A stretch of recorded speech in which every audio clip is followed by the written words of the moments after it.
So when I first started using these principles, I just used the first 4. Because to me the 5th one was understood. There's no point in knowing the other ones if you weren't going to be using them.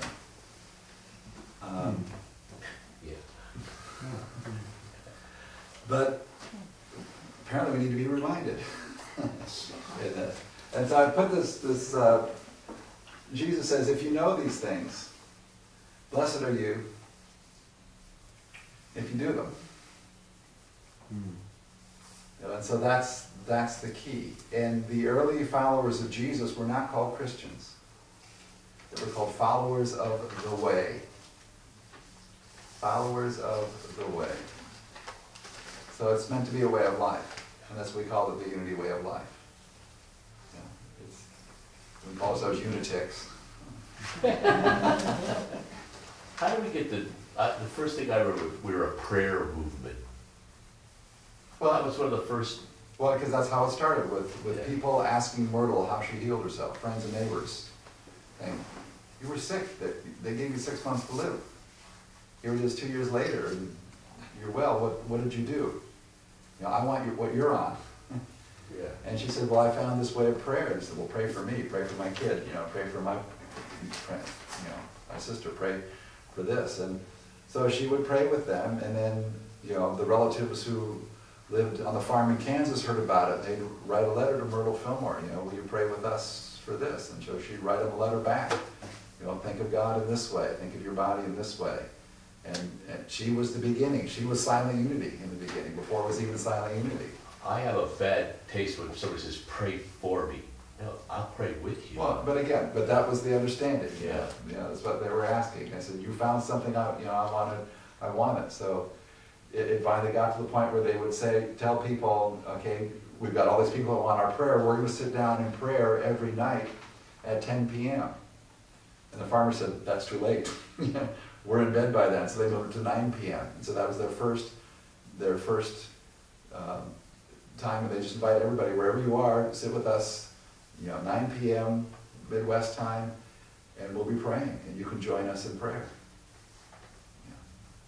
Yeah. And that's how Unity started, out of that. So it was a prayer movement in a sense. It was a prayer time that people joined together.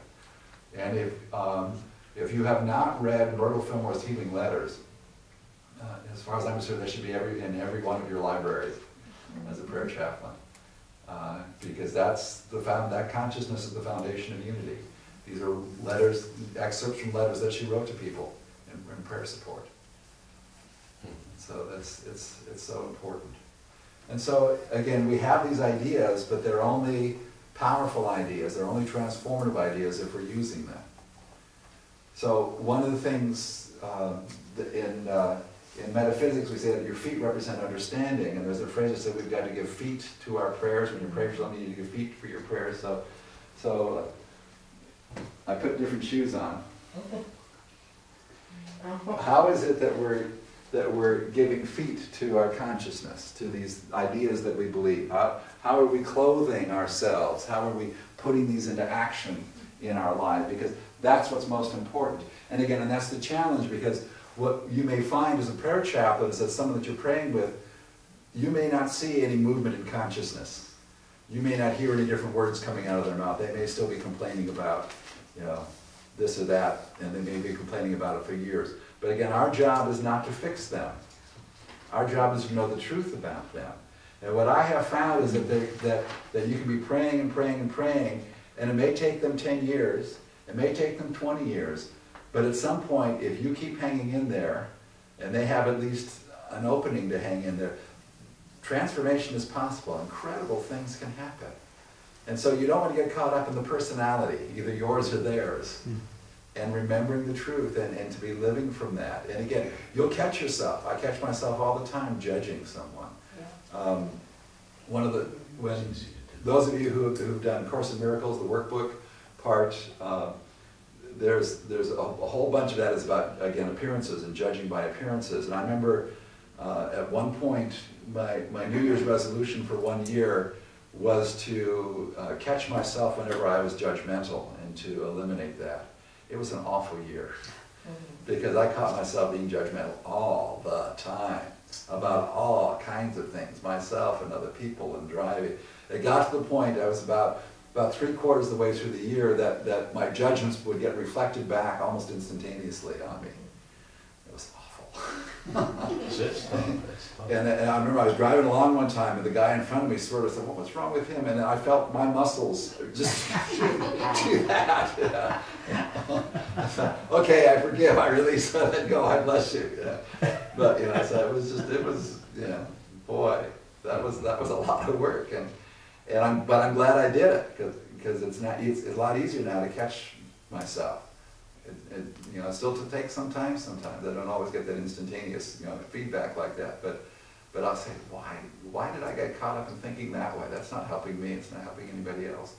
Let it go, bless and release, and get back on track. So it's, this work of it is so important in our lives.